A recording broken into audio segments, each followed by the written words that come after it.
The ACLU of Pennsylvania is calling on the state to provide more funding for public defenders. The group claims Pennsylvania is tied for last in the nation in funding for public defenders per capita. 69 News reporter Rob Manch has been following this for us today. Rob, the ACLU also has an active lawsuit against the state, right? Yeah, that's right, Jim. So the ACLU is claiming that the state is depriving poor people of their constitutional rights because the lack of state funding means they might not always get access to effective counsel, something that's guaranteed by the 6th Amendment of the Constitution. They're calling on the governor and the legislature to change that.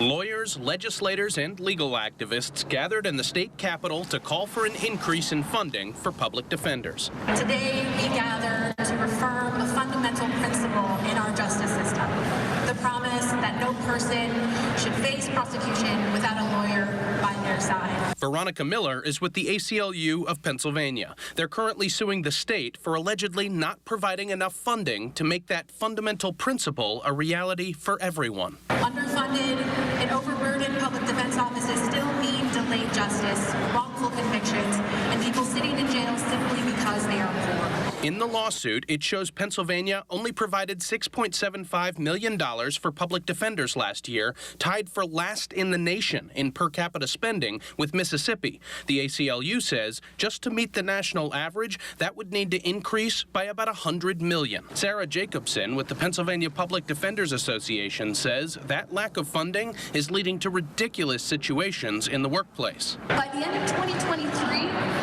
the York County Public Defender's Office ran out of files.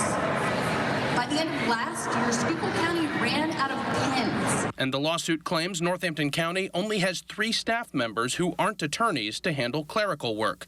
Jacobson is worried lawmakers aren't taking it seriously. We are concerned that the governor's reduced proposal this year will mean less money for indigent defense at a time when Pennsylvania's defenders need more money. So the governor's budget is still, of course, going through several hearings right now in appropriations committees, both in the House and the Senate. So organizations are hoping to get funding requests like this included before the budget bill is finalized. Guys?